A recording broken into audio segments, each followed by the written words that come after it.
guys, welcome to Necessarily Tiffany.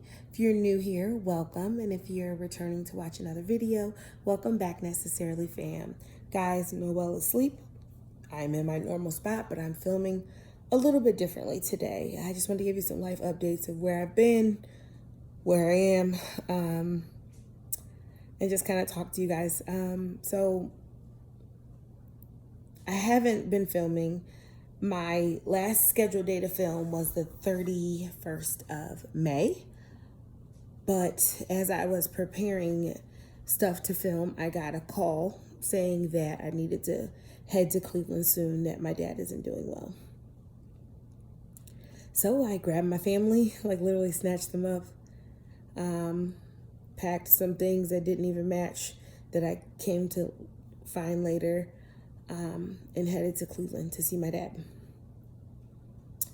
I was about 3 hours in of the 4-hour drive, and I got a call saying my dad had passed away, and I was on my way. So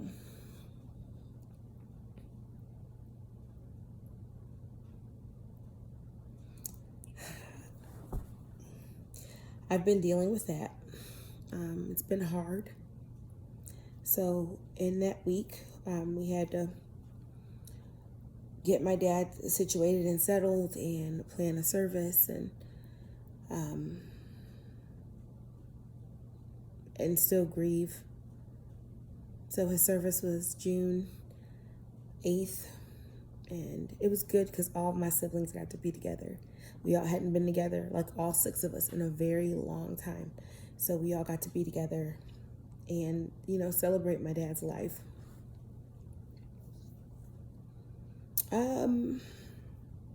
Where I'm at with it, I'm going to be honest and tell you that I don't know. I'm not quite sure where I'm at with it. I struggle.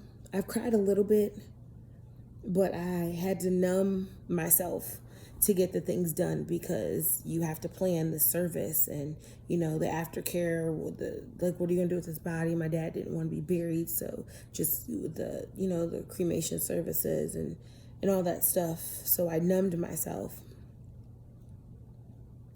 I found myself not sleeping. The first about 2 weeks after my dad died, I didn't really sleep. I couldn't sleep. So many emotions have flooded my mind and my heart lately, whether it's just extreme sadness, guilt, anger, frustration, sadness because he's gone. That's a life off this earth. That's someone I'll never be able to speak to again. Guilt because I didn't spend as much time with my dad after I moved because it's a 4-hour drive up there and a 4-hour drive back, obviously. We talked on the phone, but me and my dad, we'd argue about nothing. We talk about nothing, but it was just, we always just talked. Guilt that I feel like there's not enough time. Guilt that my daughter is going to grow up without my father, her grandfather.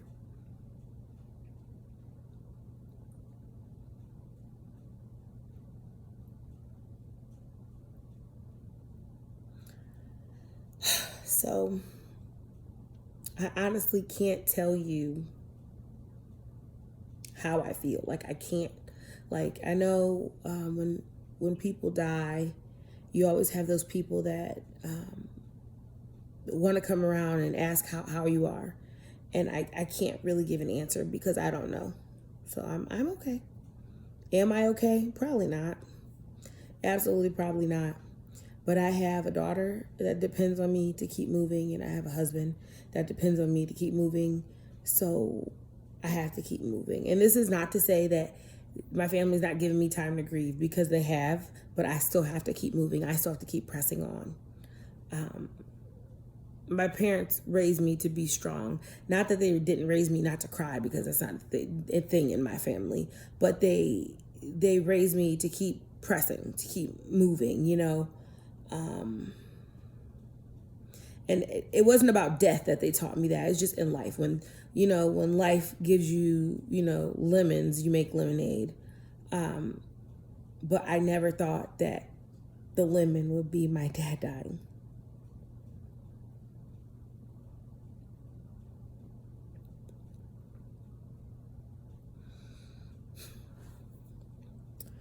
So,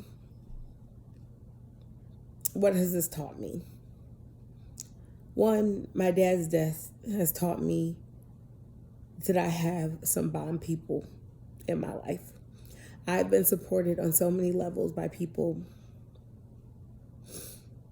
I can't even name. There's so many of them. My church family, my close friends, my best friend and his pregnant wife, his very, very pregnant wife, drove the 4 hours to be with me that day. My church family and friends came up to support, just people just checking in on me. It's just, and it's like at these times people would really focus on who wasn't there. Like, I don't have time. Like, I have to make sure I'm getting better and then thanking those that were there for me. My sorority sisters, amazing, just amazing. It like, I also learned that people grieve differently. So as I told you, there's 6 of us.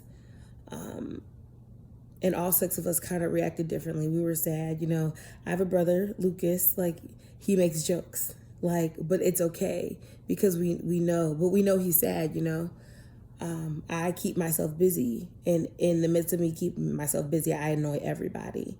Like, there were times where we were planning and like my brothers would be like, Tiffany, can we not talk about this service one time? Just once, can we not talk about it? I really don't know how the rest of them dealt, but those are the ones that I can identify.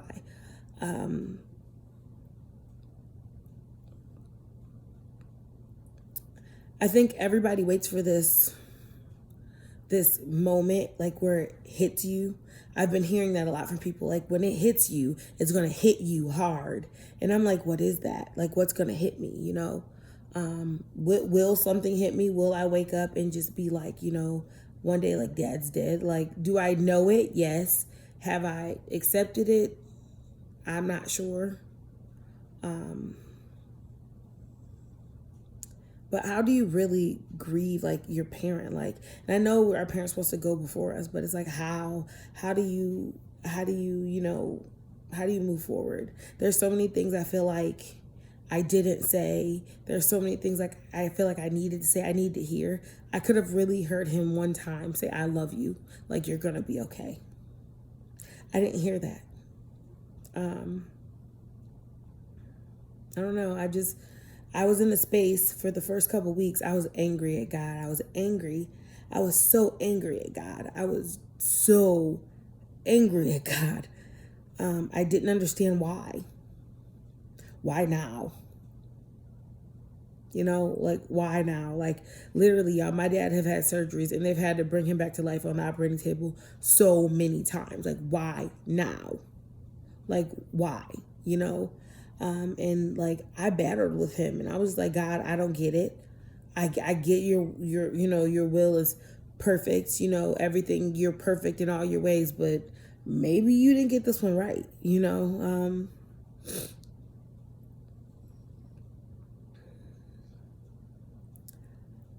it took for me to sit down and actually think of how much pain my dad was in with his illness and dealing with it from birth. So dealing with it for 59 years, 59 and a half years. How difficult it must have been to function and just be hurting all the time and just knowing that he's not in pain anymore. He's able to just walk all through heaven as he wants.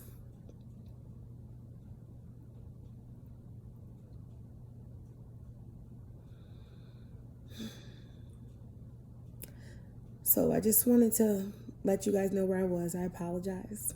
I'm not going to just start crying on this video, but and I'm probably rambling, but I felt like you guys needed, an update on my life. But I can tell you that although I don't understand what God is doing, and what God has done.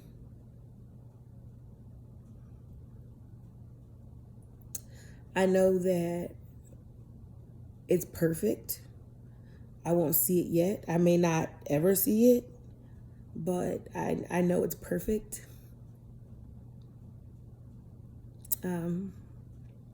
If you think about me, pray for me. Father's Day was probably one of the hardest days. I got out of the bed twice. I couldn't stay on social media.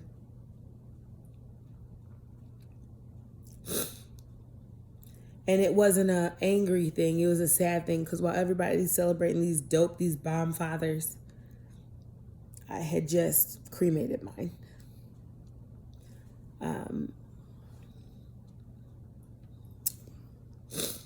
So before I'm a crying mess, so I could feel it coming and think I don't have any eyelashes on.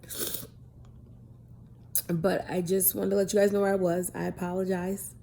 I thank you all for giving me that space to grieve and to continue to grieve. I can tell you that it's getting better. I don't know. I don't have like a range or a meter for that, but it is getting better. Continue to pray for me and my family.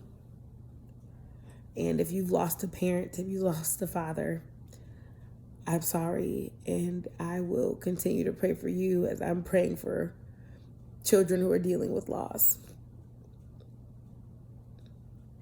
I don't know, when it'll be easier, but I just know that, like I said, God's will is perfect. And he is not present on this earth, so I know he's with the Lord. And I do take comfort in that. So I love you guys. I'm going to get off this video. I'll see you on the next video. Good night.